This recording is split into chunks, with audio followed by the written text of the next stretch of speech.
Emmett Louis Till was a 14-year-old African-American boy who was lynched in Mississippi in 1955 after being accused of offending a white woman in her family's grocery store. The brutality of his murder and the fact that his killers were acquitted drew the attention of the long history of violence persecuted against African-Americans in the United States. And if this is the type of content that you enjoy, you can find more content like this at onemichistory.com. Also, if you'd like to support the channel, you can do so on my Buy Me Coffee or my Patreon page in the description below. Also, give us 5 stars on Apple Podcasts and follow us on our YouTube channel. But without further Imagine consuming 31 real whole fruits and vegetables every day. More nutrients from fruits and veggies can help our bodies with energy levels, strengthening our immune system, and so much more. Balance of Nature has taken 31 real fruits and veggies and powdered them into capsules, locking in maximum nutrition. Try Balance of Nature with 35% off any Frizz preferred order, plus free shipping with promo code YES. Just go to balanceofnature.com and enter promo code YES to get 35% off. Give your body the natural boost it needs with Balance of Nature. Go to balanceofnature.com, promo code YES for 35% off. ado, let's get started. Emmett Till was born in 1941 in Chicago. He was the son of Mamie Carthen and Louis Till. Emmett was largely raised by Mamie Till with the help of her mother. She and Louis Till separated in 1942 after she discovered that he was being unfaithful. Mamie accused Louis Till of choking her into unconsciousness. When he violated orders to stay away from Mamie, the judge in 1943 forced Louis Till to choose between jail and enlisting in the United States Army. In 1945, only weeks after his son's 4th birthday, Louis Till was executed in Italy due to willful misconduct.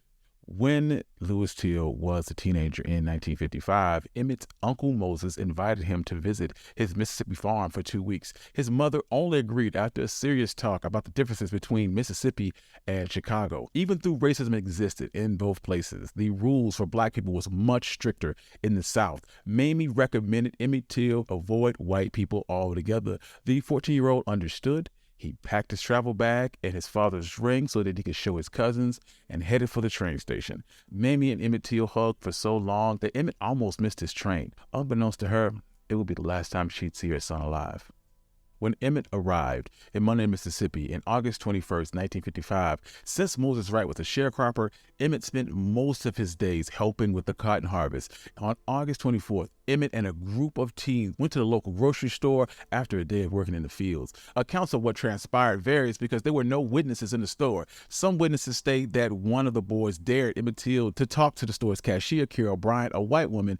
It was reported that he either whistled at her, touched her hand, flirted with the woman as he was leaving the store. Moses Wright later stated that the kidnappers only mentioned talk at the store, and Sheriff George Smith spoke later that the killers arrested would accuse Till of making ugly remarks. Whatever the truth was, after Till left the store, Bryant went outside to retrieve a pistol from under the seat. The teenager saw her do this and left immediately. Other boys ran across the street. When an older man who was playing checkers heard the story, he urged the boys to leave quickly, fearing violence, and the story spread very quickly. But Till did not mention the incident to his great uncle, either because it didn't happen or because he was afraid to do so. Carol Bryant's husband, Roy Bryant, was on an extended trip to Texas and didn't return until August 27th. Reportedly, Carol Bryant did not initially tell her husband, Roy Bryant, about the encounter with Till. So Roy was told about the incident by a person who hung out around the store. After Roy Bryant was informed of what had happened, he aggressively questioned several young black men who entered the store. That evening, Roy Bryant learned that Till was from Chicago and stayed with Moses Wright. Witnesses overheard Bryant and his half-brother, J.W. Millam, discussing taking Till from his house. Early in the morning of August 28, 1955, sometime around 2 and 3:30 a.m., Bryant and Millam drove to Moses Wright's house. Millam was armed with a pistol and a flashlight. He asked Wright to take him to the nigger who did the talking.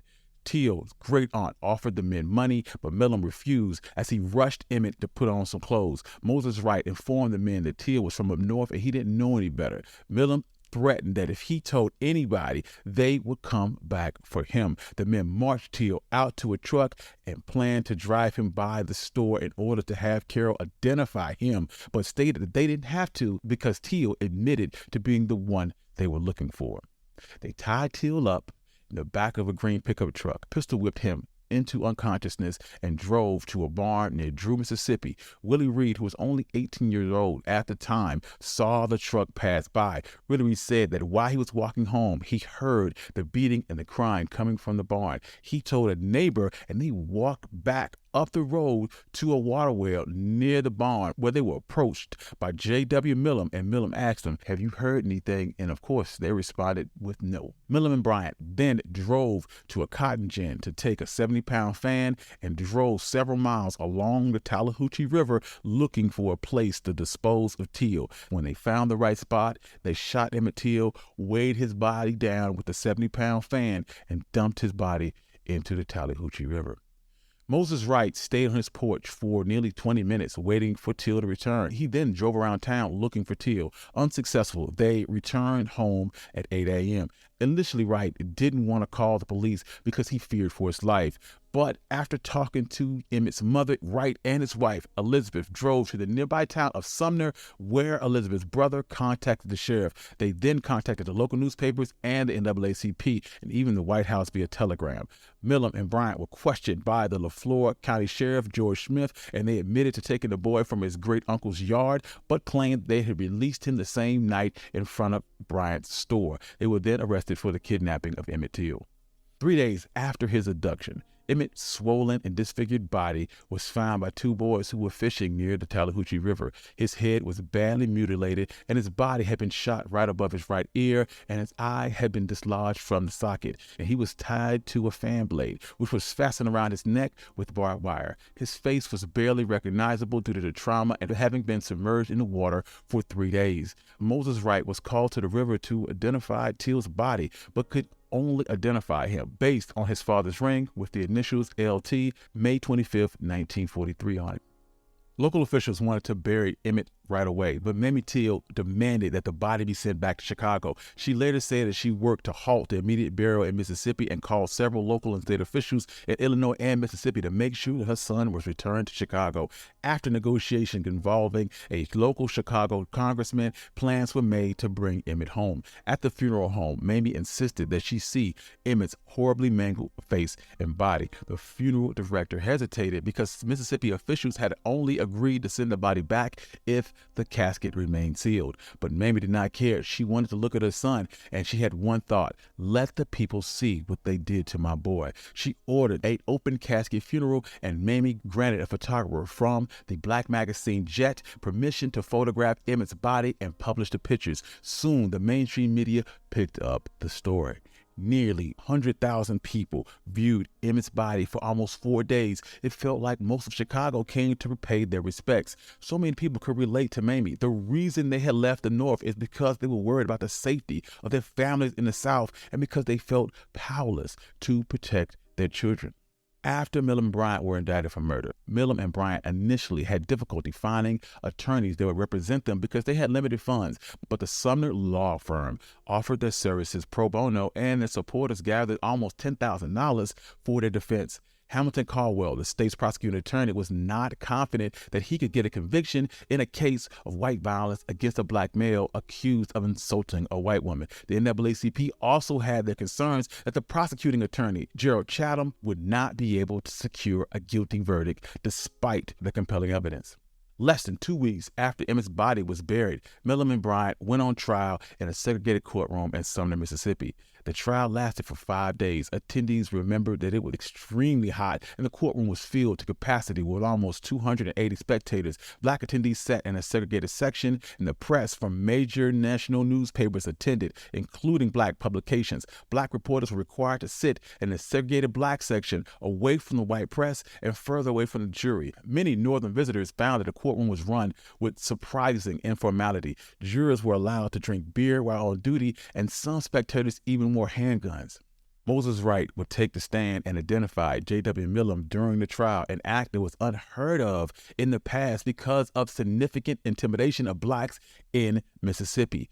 Wright had crossed a line that no other black man had ever crossed in Mississippi. Wright's testimony is considered one of the first times in the South that a black man had testified in a courtroom against a white man and lived. The defense attempted to cast doubt on the identity of the body that was pulled from the river. They said that it could not be positively identified, and they questioned whether Emmett was dead at all. The defense asserted that although Bryant and Millam had taken Till from his great-uncle's house, they had released him that night, and the defense attorneys attempted to prove that Moses Wright could not identify Millam and Bryant as the men that had taken Till from the cabin. They noted that no lights were in the house were on at the time, and that with only Millam's flashlight, it would be impossible to identify either man. The thing is, Millam and Bryant had identified themselves to Wright that evening, and Wright said that he saw Millam extremely clearly. Mamie Till also testified that she instructed her son to watch his manners while he was in Mississippi, and that if there should come a situation, he should ask the forgiveness of the white person. The defense questioned her identification of her son's casket in Chicago and the fact that she had taken out a $400 life insurance policy out on Till. While the trial progressed, Tallahatchie County Sheriff Clarence Strider testified for the defense to his theory that Till was still alive. He stated that the body retrieved from the river was white and suggested that the body had been implanted by the NAACP. A doctor from Greenwood, Mississippi stated that the body was too decomposed to identify, therefore had been in the water too long for it to be Emmett Till. In concluding statements, the prosecuting attorney stated that what Till did was wrong, but his actions warranted a spanking, not murder. Chatham passionately called for justice and mocked the sheriff and the doctor's statements alluding to some type of conspiracy. The defense stated that the prosecution's theory of the events of the night that Till was murdered were completely implausible. On September 23rd, an all-white, all-male jury acquitted both defendants after only 67 minutes of deliberation. One juror stated, "If we hadn't stopped to drink pop, it wouldn't have taken that long."